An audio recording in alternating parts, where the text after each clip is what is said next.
আসসালামু আলাইকুম রহমতুল্লাহ। দিনে ইসলাম নলেজ চ্যানেলে আপনাদের স্বাগতম। আজ আমি আপনাদের সঙ্গে আলোচনা করব কোন দোয়া ও কোন দুরূদ আকাশের দিকে তাকিয়ে মাত্র একবার পড়লে আপনার জীবনের সমস্ত গুনাহ মাফ হয়ে যাবে। আপনার জীবনের কবিরা গুনাহ মাফ হবে, সগীরা গুনাহ জানিত অজানিত, ইচ্ছায় অনিচ্ছায় সমস্ত গুনাহ মাফ হয়ে যাবে। এবং কোন আমল করলে বা কোন দোয়া পড়লে প্রিয় নবী সাল্লাল্লাহু আলাইহি ওয়াসাল্লামের শাফায়াত লাভ করবেন। অর্থাৎ মৃত্যুর পর কিয়ামতের সময় যদি আপনি নবীজির শাফায়াত না পান, তাহলে আপনার চেয়ে কপাল পোড়া দুর্ভাগা আর কি হতে পারে। অর্থাৎ এই আমলটি করলে আপনি নবীজির সঙ্গে শাফায়াত পাবেন, নবীজি আপনাকে শাফায়াত করবে। এবং কোন দুরূদ পড়লে নবীজি সাল্লাল্লাহু আলাইহি ওয়াসাল্লাম আপনার কবরে এসে আপনার কবরের সওয়াল জবাব দিয়ে দিবে, এর চেয়ে ছোট দামি আমল জীবনে আমি আর কখনোই দেখিনি।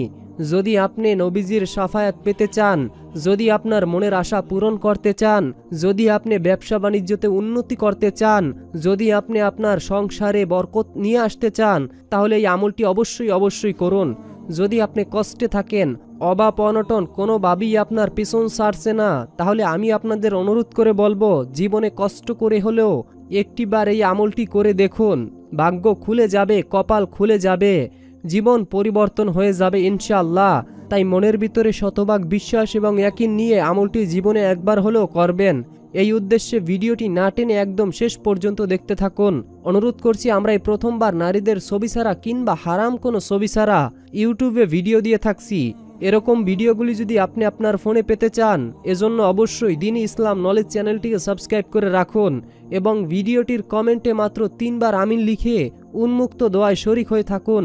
কেননা কে জানে যে কখন কার মুখ থেকে বলা আমিন মহান আল্লাহ পাক রব্বুল আলামিন কবুল করে নেন। কিয়ামতের ময়দানে মানুষ সুপারিশের জন্য বিভিন্ন নবীর কাছে যাবে, তারা একে অন্যের কাছে পাঠিয়ে দেবে, কেউ তখন সুপারিশ করতে সমর্থন হবেন না।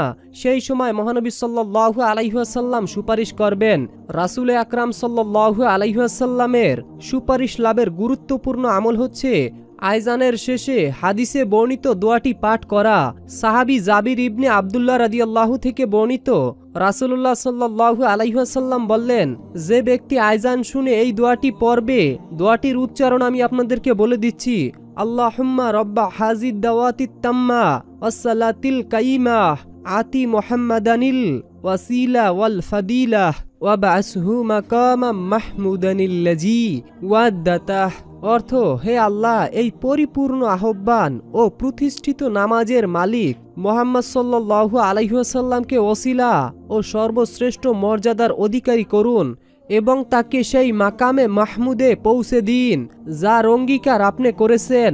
রাসূলুল্লাহ সাল্লাল্লাহু আলাইহি ওয়াসাল্লাম বলেন, কিয়ামতের দিন ওই ব্যক্তি আমার শাফায়াতের লাভের অধিকারী হবেন। সুবহানাল্লাহ, সুবহানাল্লাহ। অর্থাৎ কিয়ামতের দিন নবীজি আপনার শাফায়াত করবে যদি আপনারা এই দোয়াটি অর্থাৎ আজানের পর এই দোয়াটি পড়ে আজানের জবাব দেন। দ্বিতীয় নাম্বার আমল, একবার আল্লাহর রাসূল সাল্লাল্লাহু আলাইহি ওয়াসাল্লাম তার খাদেমকে বললেন, আমার কাছে কি তোমার কিছু চাওয়া আছে? তখন খাদেম বললেন, হে আল্লাহর রাসূল, আমার একমাত্র চাওয়া হচ্ছে আপনি কিয়ামতের দিন আমার জন্য সুপারিশ করবেন। তখন নবী করিম সাল্লাল্লাহু আলাইহি ওয়াসাল্লাম বললেন, আমি কি তোমাকে বলে দেব কিভাবে তুমি আমার সুপারিশ লাভ করতে পারবে?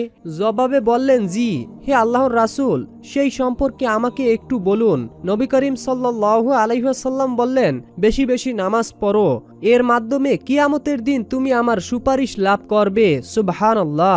অর্থাৎ প্রিয় দিনী ভাই এবং বোনেরা, আপনারা বুঝতেই পেরেছেন, নবী করিম সাল্লাল্লাহু আলাইহি ওয়াসাল্লাম আপনাকে আমাকে সুপারিশ করবেন। অবশ্যই কথাটি মনে রাখবেন। তো ইসলাম প্রিয় দিনী ভাই এবং বোনেরা, দ্বিতীয় আমলে যাবার আগে আমরা আপনাদেরকে এমনই একটি গুরুত্বপূর্ণ পবিত্র কোরআনের সূরা শোনাতে যাচ্ছি, যে সূরাটি আপনি শুনলে আপনার ভাগ্য খুলে যাবে, চারদিক থেকে শুধু খুশির খবর আসতে থাকবে। আপনি এই সূরাটি যত দূর পর্যন্ত বাজাবেন তত দূর আল্লাহর রহমত নাজিল হবে। আপনার মনের অপূর্ণ আশাগুলো, যেগুলো দীর্ঘদিন ধরে পূরণ হচ্ছে না, অর্থাৎ অনেক দিনের আশা আপনার পূরণ হচ্ছে না, সেই আশাগুলো পূরণ হয়ে যাবে। আল্লাহ চাইলে সবই সম্ভব। আল্লাহর উপর যদি আপনি ভক্তি শ্রদ্ধা নিয়ে সূরাটি শুনতে পারেন, আল্লাহ আপনাকে অবশ্যই নিরাশ করবেন না, আশা হারাবেন না। যারা হতাশ হয়ে গিয়েছেন, যারা কষ্টে আছেন, পেরেশানিতে আছেন, যাদের দেয়ালে পিঠ ঠেকে গেছে, কোনো মাধ্যম খুঁজে পাচ্ছেন না, আপনি দিশেহারা হয়ে গিয়েছেন, একমাত্র তাদের জন্য আজকের এই গুরুত্বপূর্ণ সূরাটি শুনলে আপনার ভাগ্য আল্লাহ পাক রব্বুল আলামিন খুলে দিবেন। যতক্ষণ পর্যন্ত আপনি সূরাটি শুনবেন, আল্লাহর রহমত আপনার উপর নাজিল হবে। এর চেয়ে সুবর্ণ সুযোগ আপনি আর কোথায় পাবেন বলুন তো আমাকে?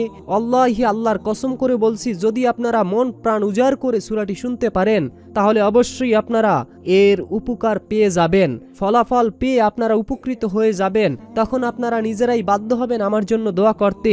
তো যারা মনোযোগ সহকারে সূরাটি শুনবেন, তাদের সবার জন্য দোয়া করি। হে আল্লাহ, যারা যেই নিয়তে যেই উদ্দেশ্যে এই সূরাটি শুনছে এবং শুনবে, আপনি সকলের মনের আশাগুলো পূরণ করে দিন। হে আল্লাহ, আপনি তো আলিমুল গাইব, গায়েবের খবর জানেন। হে আল্লাহ, আপনি চাইলে এই সূরাটি শোনার ওসিলায় সকলের মনের আশাগুলো পূরণ করে দিতে পারেন। আপনি চাইলে সবকিছুই সম্ভব। হে আল্লাহ, যারা অভাবে আছে তাদের অভাব দূর করে দিন। হে আল্লাহ, যারা কষ্টে আছে তাদের কষ্ট দূর করে দিন। হে আল্লাহ, আপনি তো জানেন কে কোন আশা নিয়ে, কে কোন ভরসা নিয়ে সূরাটি শুনছে। হে আল্লাহ, আমি তো সবার মনের আশা সম্পর্কে জানি না, আপনি সকলের মনের অবস্থান সম্পর্কে জানেন। তাই আপনি সকলের মনের আশা পূরণ করে দিন, সকলকে গাইবী ধন সম্পদ দিয়ে ধনী বানিয়ে দিন।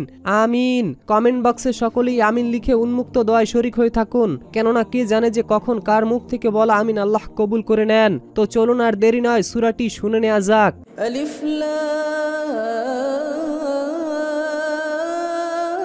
لام ميم ذلك الكتاب لا ريب فيه هدى للمتقين الذين يؤمنون بالغيب ويقيمون الصلاة ومما رزقناهم ينفقون والذين يؤمنون بما أنزل إليك وما أنزل من قبلك وبالآخرة هم يوقنون أولئك على هدى من ربهم وأولئك هم المفلحون إن الذين كفروا سواء عليهم أأنذرتهم أم لم تنذرهم لا يؤمنون ختم الله على قلوبهم وعلى سمعهم وعلى أبصارهم غشاوة ولهم عذاب عظيم ومن الناس من يقول آمنا بالله وباليوم الآخر وما هم بمؤمنين ثم توليتم إلا قليلا منكم وأنتم معرضون وإذ أخذنا ميثاقكم لا تسفكون دماءكم ولا تخرجون أنفسكم من دياركم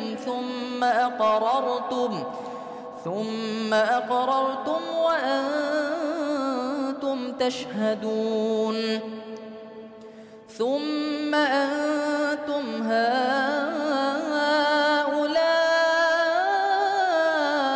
وتقتلون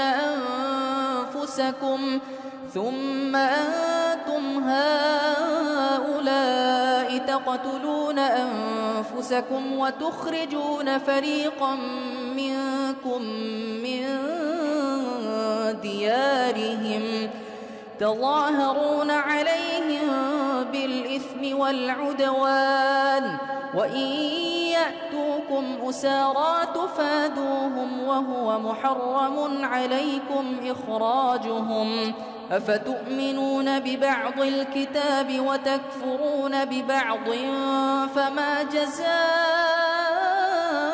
من يفعل ذلك منكم إلا خزي في الحياة الدنيا ويوم القيامة يردون إلى أشد العذاب وما الله بغافل عما تعملون أولئك الذين اشتروا الحياة الدنيا بالآخرة فلا يخفف عنهم العذاب ولا هم ينصرون ولقد آتينا موسى الكتاب وقفينا من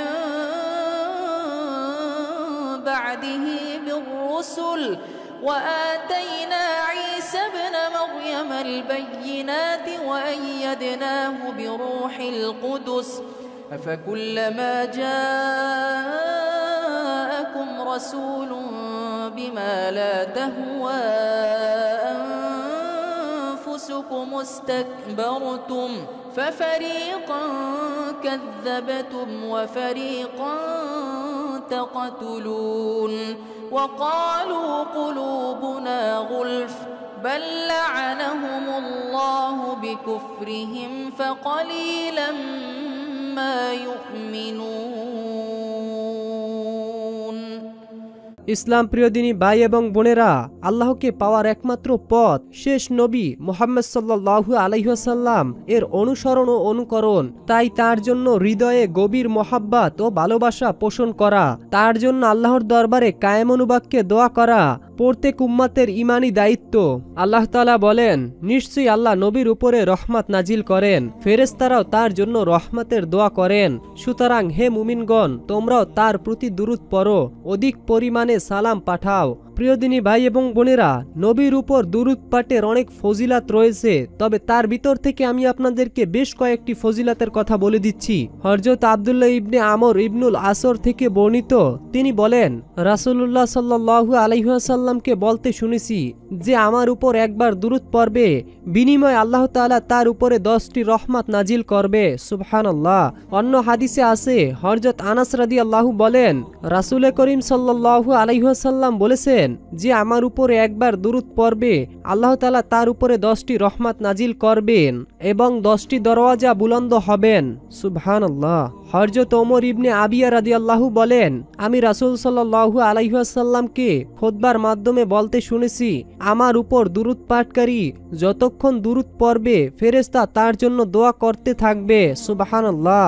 সুতরাং বান্দার ইচ্ছা সে দুরূদ বেশি পড়বে না কম পড়বে। সুবহানাল্লাহ। হযরত ওমর ইবনুল খাত্তাব রাদিয়াল্লাহু বলেন, তুমি যতক্ষণ পর্যন্ত তোমার নবী করিম সাল্লাল্লাহু আলাইহি ওয়াসাল্লামের উপর দুরূদ না পড়বে ততক্ষণ তোমার দোয়া আসমানে যাবে না, আসমান জমিনের মাঝে থেমে থাকবে।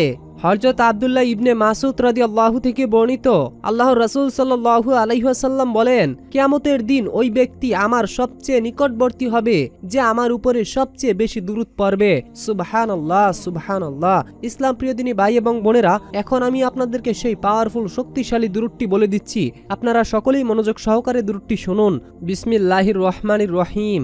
আল্লাহুম্মা সাল্লি আলা মুহাম্মাদি ওয়া আলা আলি মুহাম্মাদ কামা সাল্লাইতা আলা ইব্রাহিমা ওয়া আলা আলি ইব্রাহিম ইন্নাকা হামিদুম মাজিদ। আল্লাহুম্মা বারিক আলা মুহাম্মাদি ওয়া আলা আলি মুহাম্মাদ কামা বারাকতা আলা ইব্রাহিমা ওয়া আলা আলি ইব্রাহিম ইন্নাকা হামিদুম মাজিদ। অর্থ, হে আল্লাহ, তুমি মুহাম্মদ ও তার বংশের উপরে রহমত বর্ষণ করো যেমনি তুমি হযরত ইব্রাহিম ও তার বংশের উপরে রহমত বর্ষণ করেছো, নিশ্চয়ই তুমি প্রশংসনীয়। সুবহানাল্লাহ। তো ইসলাম প্রিয় দিনী ভাই এবং বোনেরা, এই ছিল আমাদের আজকের ভিডিও সম্পর্কে যদি আপনাদের কোনো মতামত থাকে তাহলে অবশ্যই কমেন্টে জানাবেন। এখনকার মতো বিদায় নিচ্ছি, দেখা হবে পরবর্তী ভিডিওতে। ততক্ষণ পর্যন্ত ভালো থাকুন, সুস্থ থাকুন। আল্লাহ হাফেজ।